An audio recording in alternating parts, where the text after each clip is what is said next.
민수기 우리 마지막 부분에 와 있습니다. 오늘은 특별히 레위 사람에게 성읍을 주어라. 그래서 1절에서 8절까지는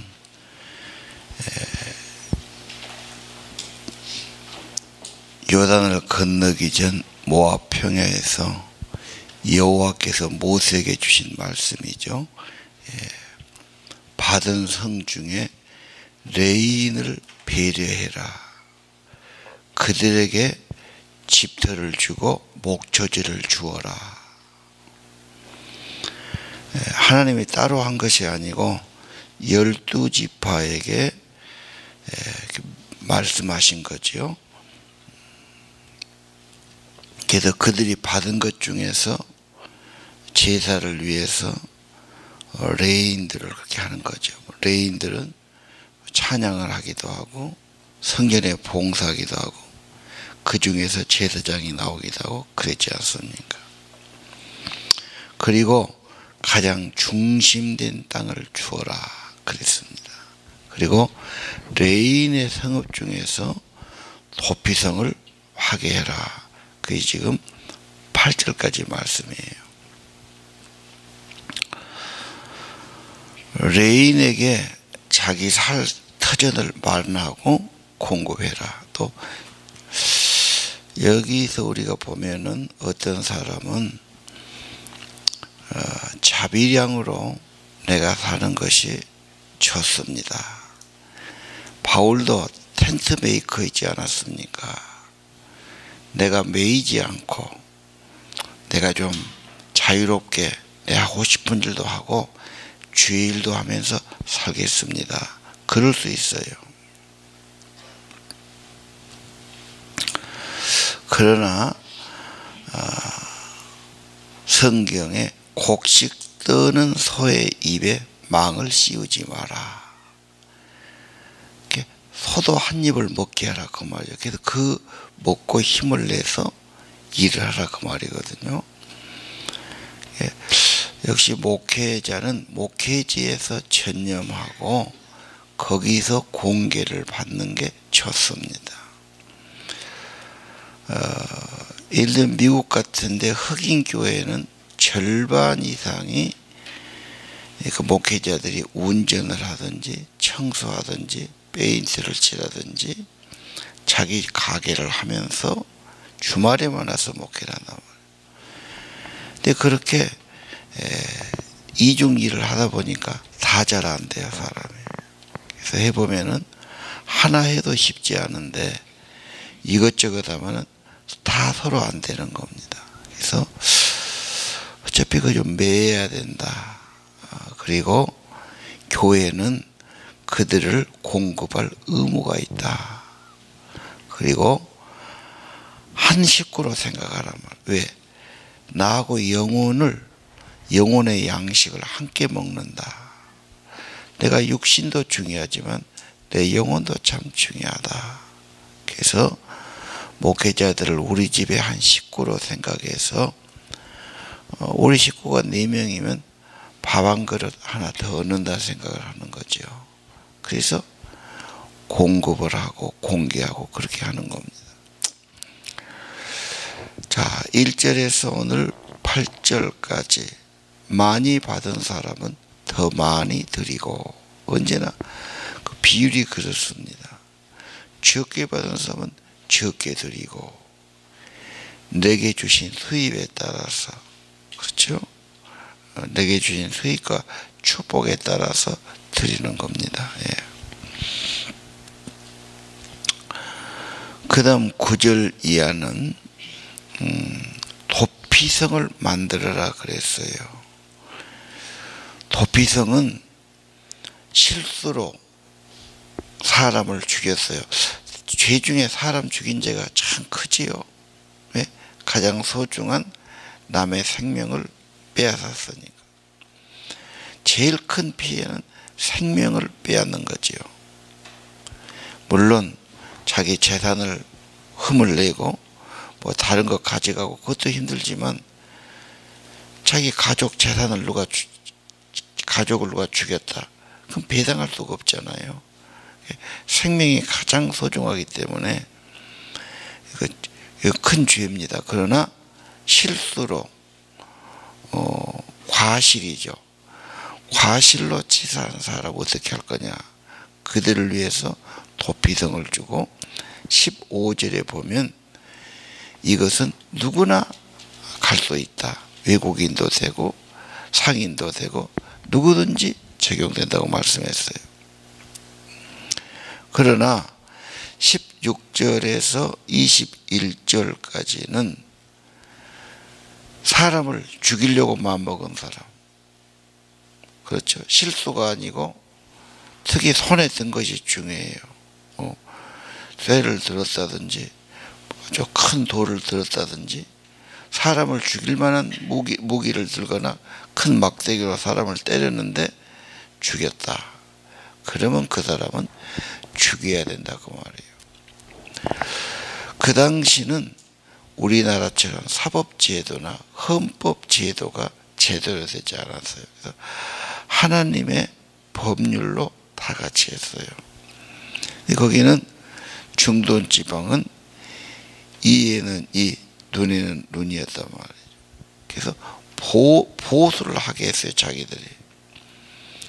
누가 우리 이빨을 부러뜨렸어요. 그러면 가장 가까운 사람이 상대방에게 처벌할 수 있어요. 물론 배상을 받으면 더 낫겠죠. 그런 식으로 처벌하고 배상을 하겠단 말이에요. 그러나 22절 이하는 그런 마음이 없이 죽일란 마음이 없는데 실수로 뭘 던졌는데 맞아 죽었다. 실수로 자동차로 사람 치어 죽인 것도 살인할 의도가 없이 그냥 운전하다 보니까 사람 다쳐 죽어요. 이것은 과실치사지요. 그런 사람은 도피성에 가서 피하고 살라고 말이죠. 그런 사람 할 때에도 24절에 보니까 잘 조사하고 판단해야 돼요. 그래서 뭔가 판단할 때는 그냥 쉽게 안 되지요. 증인도 있어야 되고 여러 가지를 조사해야 되고 여러 가지 의논해서 판단을 해야 되죠. 그래서 우리가 뭔가 결정할 때는 쉽게 결정하고 후회하면 참 안 되지요. 중요한 문제일수록 의논도 해보고 조사도 해보고 신중하게 판단하고 판단과 결정의 책임은 자기가 또 져야 되는 겁니다. 그래서 특별히 사람을 정죄할 때도 그래야 된다. 누구 말만 듣고 그래서는 안 되고 내 생각으로 그래서는 안 되죠. 특히 29절에 30절에 보니까 살인자로 규정할 때도 증인이 있어야 한다. 누가 목격했거나 그 옆에 있었거나. 지금도 우리나라가 저놈이 잘못했지 그래서는 벌을 주면 안 되죠. 억울할 수 있지 않습니까? 아무리 짐작이 가지만 증거를 내놓지 않으면 안 돼요. 현재 한국 법도 그래요. 그래서 반드시 증거를 찾아야 되죠. 그래서 이 사람이 잘못했다는 증인을 구하든지 아니면 물증을 구하든지 요즘은 이제 CCTV가 증거가 많이 되는 거죠. 증거를 찾아야 됩니다. 그래서 증거주의, 증거로 재판하는 것이죠. 여기서 오늘 우리는 개인 윤리와 사회 윤리를 좀 구별해야 된다. 이렇게 해석을 합니다. 사회나 국가 윤리는 정의를 세워야 돼요. 그래서 잘못을 처벌해야 되죠. 공무원이 잘못했어요. 그냥 봐줘. 그럼 사방천지가 다 잘못하지 않겠어요? 그러면 안 돼버려요. 잘못은 처벌을 해야 돼요. 반드시요. 그래서 다 안 하도록 해야 되지 봐주면 안 된단 말이에요. 그래서 남을 살인했다. 이건 아주 큰 죄지요. 그래서 살인하는 사람은 죽여야 된다. 죄를 묻고 죄값을 치르게 하고 취업을 하는 겁니다.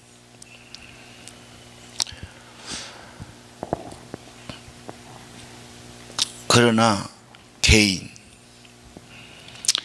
약간 어떻게 해야 되냐. 개인의 윤리는 성경에 용서를 권하고 있어요. 그리고 원수도 사랑하고 용서하고, 그래서 개인의 윤리는 용서할 것을 권하고 사랑으로 이겨낼 것을 권고하고 있는 거죠.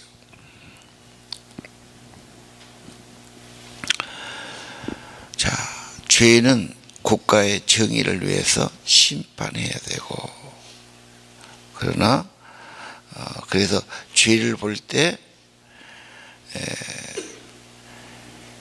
죄만 자꾸 강조하면 사람이 물론 윤리적이 됩니다. 그래서 죄를 안 지려고 그러고, 죄지면 불안해하고,